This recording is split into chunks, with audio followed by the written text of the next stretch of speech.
नमस्कार विद्यार्थियों, मैं मिसेस वोरा आरएलटी कॉलेज अकोला से आपकी हिंदी की अध्यापिका। कक्षा 12वीं के इस आभासी कक्षा में आप सभी का स्वागत है। विद्यार्थियों, कल हमने पेड़ होने का अर्थ की प्रस्तावना पढ़ी। डॉक्टर मुकेश गौतम जो इस कविता के कवि है, उनका जीवन परिचय जाना। उनके उनकी कविताएं आधुनिक कविताओं में रखी गई है। तो फिर से एक बार मैं उनके बारे में कहती हूँ। डॉक्टर मुकेश गौतम जी का जन्म उत्तर प्रदेश के सहारनपुर में हुआ है। आधुनिक कवियों में इनकी विशेष पहचान रही है और जो कविता हम लोग पढ़ने जा रहे हैं उसके बारे में यह बताया गया है कि वर्तमान मनुष्य को समस्याओं और प्रकृति के साथ हो रहे क्रूर मजाक को इन्होंने प्रभावशाली ढंग से प्रस्तुत किया है। गौतम जी हास्य व्यंग्य के लोकप्रिय कवि है और साथ ही साथ सामाजिक सरोकार की भावना इनके काव्य का मुख्य स्वर है। अर्थात सामाजिक जिम्मेदारियों का निर्वाह भी कवि ने अपने कविताओं के माध्यम से किया है। ठीक, इनकी कविताओं की भाषा सरल है, सहज है और आम जन साधारण में प्रसिद्ध है। तो आइए विद्यार्थियों, अब हम इनकी कविताएं पढ़ते हैं। इनकी कविताएं बिल्कुल सरल शब्दों में है, सहज है और पाठकों को आसानी से समझ में आने वाली है। देखिए विद्यार्थियों, मैं इनकी पंक्तियां पढ़ती हूँ। डॉक्टर मुकेश गौतम द्वारा लिखी हुई कविता पेड़ होने का अर्थ। तो अब शुरू करते हम। आदमी पेड़ नहीं हो सकता। कल अपने कमरे की खिड़की के पास बैठकर जब मैं निहार रहा था एक पेड़ को, तब मैं महसूस कर रहा था पेड़ होने का अर्थ। मैं सोच रहा था आदमी कितना भी बड़ा क्यों ना हो जाए, वह एक पेड़ जितना बड़ा कभी नहीं हो सकता। या यूं कहूं कि आदमी सिर्फ आदमी है, वह पेड़ नहीं हो सकता। तो देखिए विद्यार्थियों, बहुत ही सादे ढंग से, बहुत ही सिंपल शब्दों में कवि ने अपनी बात कही है कि एक आदमी पेड़ नहीं हो सकता। तो आइए, इन कविताओं में कोई भी कठिन शब्द नहीं है। कठिन शब्द है ही नहीं उसमें। एकदम सिंपल और सादी भाषा का प्रयोग डॉक्टर मुकेश गौतम ने किया है। तो कवि कहते हैं कि वह कल अपने कमरे की खिड़की के पास बैठकर एक पेड़ को देख रहे थे। देखिए, कल अपने कमरे की खिड़की के पास बैठकर जब मैं निहार रहा था एक पेड़ को। कवि कहते हैं कि वो अपने कमरे की खिड़की के पास बैठकर एक पेड़ को देख रहे थे, निहार रहे थे। तभी उन्हें क्या महसूस होता है कि पेड़ होने का वास्तविक अर्थ क्या है।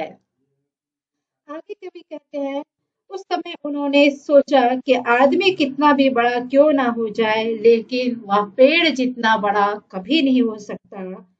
या यूं कह सकते हैं कि आदमी सिर्फ आदमी है, वह पेड़ कभी नहीं हो सकता। इस प्रकार यहाँ कवि ने स्पष्ट किया है कि इंसान पेड़ जितना महान कभी भी नहीं बन सकता।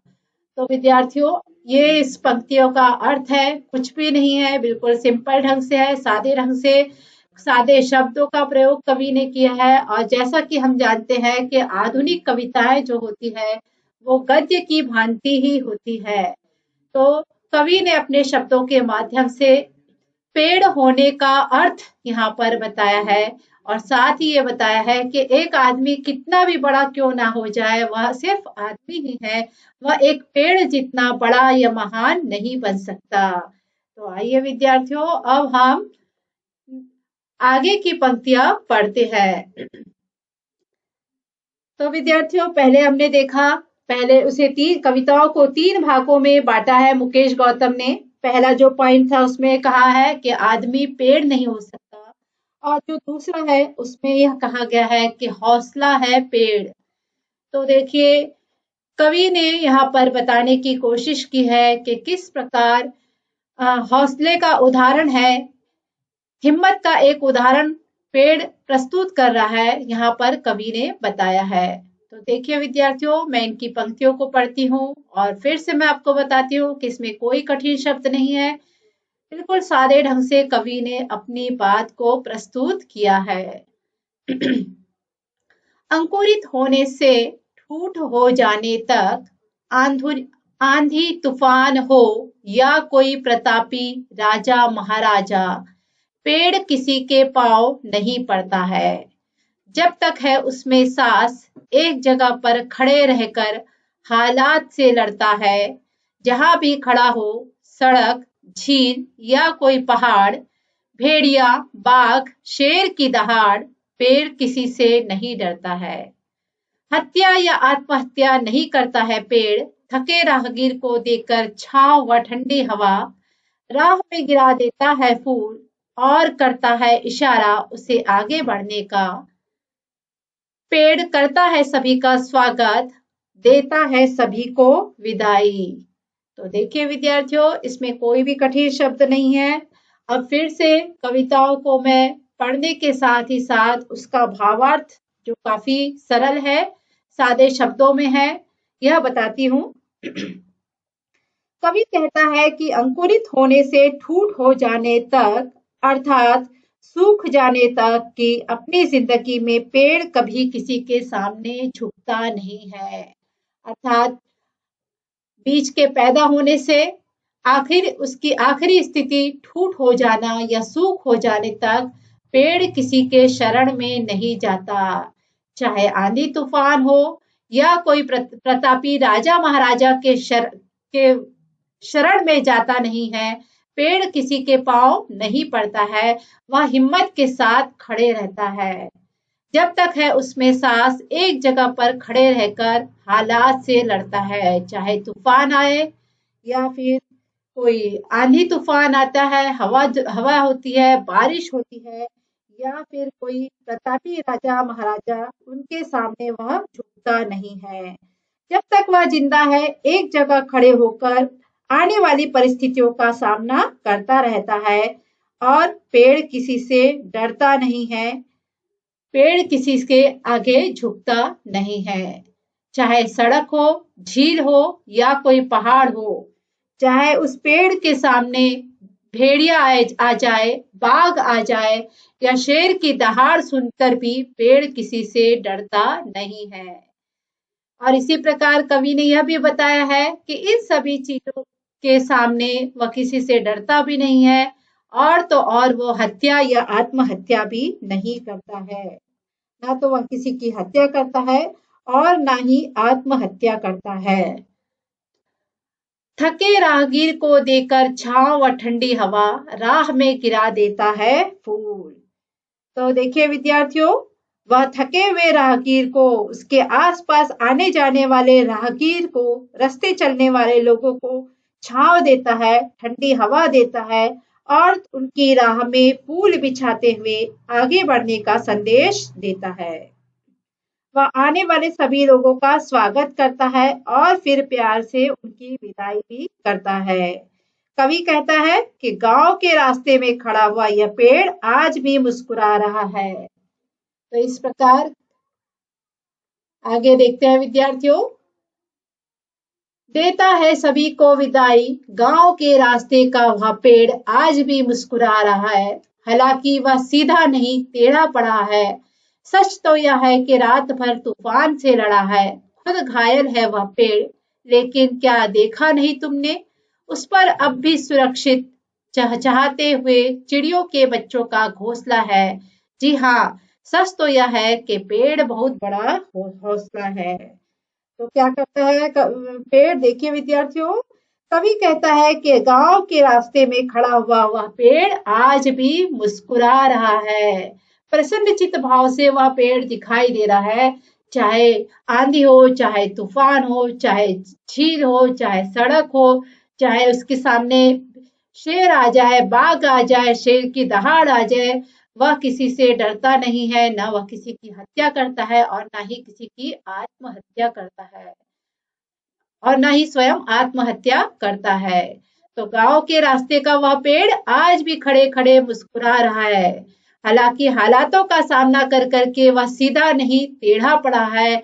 सच तो यह है कि वह रात भर तूफान से लड़ा है और सच्चाई तो यह है कि वह रात भर आने वाले तूफानों से लड़ा है। खुद घायल है वह पेड़, लेकिन क्या आपने यह बात देखा है कि पेड़ के ऊपर चहचहाते हुए चिड़ियों के बच्चों का घोंसला आज भी सुरक्षित है। हालांकि इस पेड़ ने रात भर तूफानों को झेला है, रात भर तूफानों का सामना करा है, आंधी तूफानों से लड़ा है, बारिशों का सामना करा है, फिर भी उस पर चहचहाते हुए चिड़ियों के बच्चों का घोंसला सुरक्षित दिखाई दे रहा है। जी हाँ, सच तो यह है कि पेड़ बहुत बड़ा हौसला है। तो कवि क्या कहते हैं, क्योंकि रात भर तूफान से लड़कर वह पेड़ घायल हो गया है, इसके बावजूद उस पर चहचहाती हुई चिड़ियों के बच्चों का जो घोंसला है वह सुरक्षित है। तो इस प्रकार पेड़ जो है वो सचमुच हौसलों का एक उदाहरण है। यह सच है कि पेड़ का हौसला बहुत बड़ा है। तो आइए विद्यार्थियों, आगे के पद हम देखते हैं। दाता है पेड़। अब जो तीसरे पॉइंट पे कवि ने अपनी 3 पॉइंट के अंतर्गत कवि ने अपनी कविता लिखी है। पहला है आदमी पेड़ नहीं हो सकता, दूसरा है हौसला है पेड़ और तीसरा है दाता है पेड़। तो विद्यार्थियों, दाता का अर्थ आप जानते ही होंगे। दाता का अर्थ होता है देने वाला। तो आइए विद्यार्थियों, अब हम यहाँ देखते हैं कि पेड़ क्या क्या चीज हमें देता है। डॉक्टर मुकेश गौतम की लेखनी के माध्यम से हम यह जानेंगे कि पेड़ हमें क्या क्या देता है। जड़, तना, शाखा, पत्ती, पुष्प, फल और बीज हमारे लिए ही तो है पेड़ की हर एक चीज। किसी ने उसे पूजा, किसी ने उस पर कुल्हाड़ी चलाई, पर कोई बताए क्या पेड़ ने भी एक बूंद भी आंसू की गिराई। हमारी सांसों के लिए शुद्ध हवा, बीमारी के लिए दवा, शव यात्रा, शगुन या बारात, सभी के लिए देता है पुष्पों की सौगात। आदिकाल से आज तक सुबह शाम दिन रात हमेशा देता आया है मनुष्य का साथ। कवि को मिला कागज कलम स्याही, वैद हकीम को दवाई, शासन या प्रशासन सभी के बैठने के लिए कुर्सी मेज आसन, जो हम उपयोग नहीं करें वृक्ष के पास ऐसी एक भी नहीं है चीज। जी हाँ, सच तो यह है कि पेड़ संत है, दधीची है। तो देखिए विद्यार्थियों, यह कविता प्रेम समर्थक है पेड़ कविता संग्रह से ली गई है। तो आइए, अब इसमें कठिन शब्द कुछ भी नहीं है और अब हम पढ़ते हैं कि दाता है पेड़। तो देखिए विद्यार्थियों, कवि कहते हैं कि पेड़ के पास जड़ है, तना है, शाखा है, पत्तियां हैं, पुष्प है, फल है और बीज है। और ये सभी उसकी सभी चीजें हमारे लिए ही तो है। पेड़ की हर एक चीज हमारे लिए है। किसी ने उसे पूजा, पेड़ की पूजा किसी ने की है तो उस पर किसी ने कुल्हाड़ी चढ़ाई है। अर्थात कोई उसकी पूजा करता है तो कोई उसे अपनी जरूरत के हिसाब से कुल्हाड़ी चलाकर काटता है। इसके बावजूद भी वह कुछ नहीं करता, अर्थात उसका प्रतिकार या बदला वह नहीं लेता है। क्या पेड़ ने एक बूंद भी आंसू की गिराई है? इतना सब कुछ होने के बाद, अर्थात किसी ने उस पर कुल्हाड़ी चलाई है, पर इतना होने के बावजूद भी क्या बताए कि क्या पेड़ ने कभी एक बूंद आंसू भी गिराई है? तो आइए विद्यार्थियों, देखिए और पेड़ क्या क्या हमें देता है। पेड़ हमारी सांसों के लिए शुद्ध हवा देता है, बीमारी के लिए दवा देता है, शव यात्रा हो, शगुन हो या बारात हो, सभी के लिए पुष्पों की सौगात पेड़ देता है। पेड़ सांस लेने के लिए हमें शुद्ध हवा देता है, बीमारी दूर करने के लिए दवाइयां देता है, चाहे शव यात्रा हो, कोई शुभ कार्य हो या बारात हो, वह फूल के रूप में पुष्पों की सौगात या पुष्पों की भेंट हमें इन सभी कार्यों के लिए वह देता है।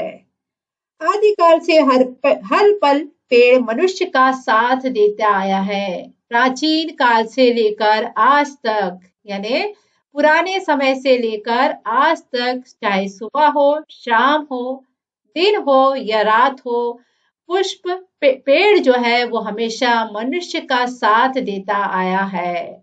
चाहे जड़ के रूप में, चाहे तना के रूप में, चाहे शाखा, पत्ती, फूल, फल और बीज, किसी भी रूप में वह मनुष्य को हमेशा उसका साथ देता आया है।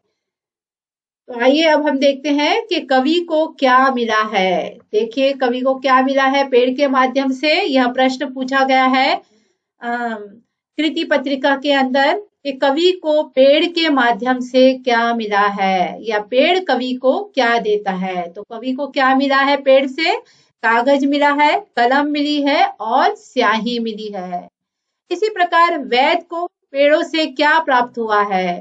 तो जो वैद हकीम है उनको दवाई प्राप्त हुई है पेड़ से। तो आइए विद्यार्थियों अब हम देखते हैं शासन या प्रशासन को पेड़ों के माध्यम से क्या मिला है। तो सभी को बैठने के लिए कुर्सी मिली है, मेज मिला है और आसन मिला है। ऐसी कोई भी वस्तु नहीं है पेड़ की जिसका हम उपयोग नहीं करते हैं। वृक्ष के पास ऐसी कोई भी एक भी चीज नहीं है जिसका हम उपयोग नहीं करते हैं, चाहे हवा हो, चाहे पुष्प हो, चाहे फल हो, चाहे जड़ हो, चाहे शाखाएं हो, तना हो, सब कुछ पेड़ का हमारे लिए, हमारे जीवन में बहुत ही महत्वपूर्ण उपयोग है। तो इस प्रकार कवि कहते हैं कि ये बात तो सच ही है कि पेड़ संत है और दधीची है। तो पेड़ संत है और वह दधीची की तरह महान है। तो विद्यार्थियों हम लोग जानते हैं कि संतों का काम हमेशा देने का होता है, सुधारने का काम होता है।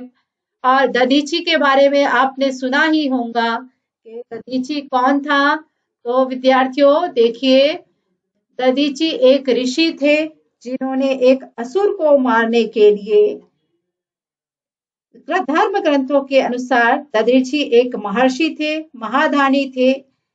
एक बार असुरों की सेना ने वृत्तासुर नामक असुर के नेतृत्व में देवताओं पर हमला कर दिया था।